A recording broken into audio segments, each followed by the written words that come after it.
राजस्थान के रेगिस्तान में बसा कस्बा भानगढ़ रहस्यों से भरा था।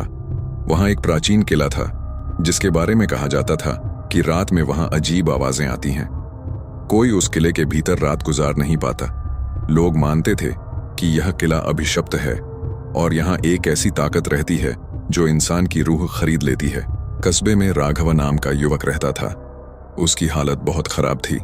गरीबी ने उसे तोड़ दिया था। वह हमेशा अमीरी और शानो शौकत का सपना देखता। मेहनत करने की बजाय वह चाहता था कि रातों रात उसकी किस्मत बदल जाए। उसकी यही कमजोरी आगे उसकी बर्बादी का कारण बनी। एक शाम जब सूरज ढल रहा था, राघव उस किले के पास घूम रहा था। अचानक उसे एक अजीब सा बाबा दिखा। उनकी आंखें काली और चमकती हुईं, जैसे अंगारे हों।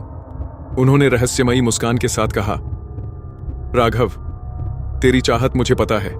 तुझे दौलत चाहिए? राघव हैरान रह गया कि बाबा उसका नाम और उसकी इच्छाएं कैसे जानते हैं। बाबा ने धीरे से कहा, मैं तुझे सब कुछ दूंगा, पैसा, घर, इज्जत। बदले में तुझे बस अपनी रूह मुझे सौंपनी होगी। इतना कहते ही बाबा ने एक काला कागज और चाकू राघव के सामने रख दिया। उस कागज पर खून से लिखे अजीब मंत्र थे।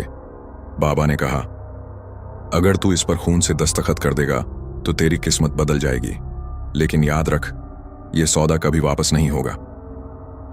राघव का दिल तेजी से धड़क रहा था। उसके सामने अमीरी का सपना और पीछे गरीबी की हकीकत थी। लालच ने उसे अंधा कर दिया। उसने अपनी उंगली काटी और खून से दस्तखत कर दिए। अचानक ठंडी हवाओं का झोंका आया, कागज चमक उठा और बाबा की आंखों में खौफनाक चमक उभर आई। कहीं से फुसफुसाहट आई, अब तू मेरा है। अगले ही दिन से राघव की जिंदगी बदल गई। उसका छोटा व्यापार अचानक फलने फूलने लगा।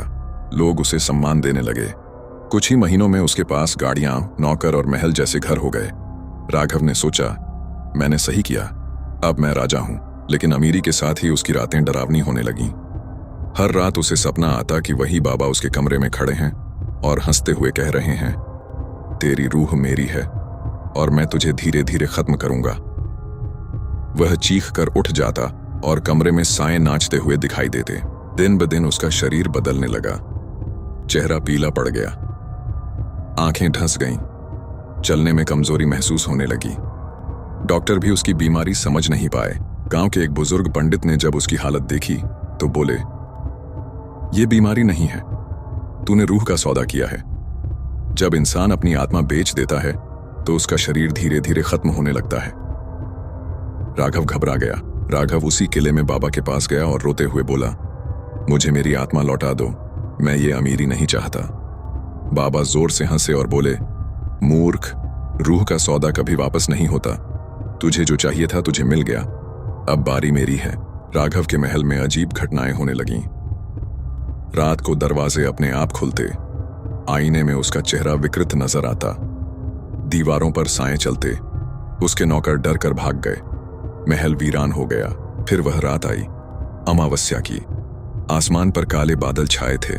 राघव के महल में भयानक तूफान जैसी आवाजें गूंजने लगीं और अचानक दरवाजा खुला। बाबा सामने खड़े थे। उनके हाथ में वही काला कागज था। बाबा ने कहा, अब समय पूरा हो गया, तेरी रूह अब मेरी है।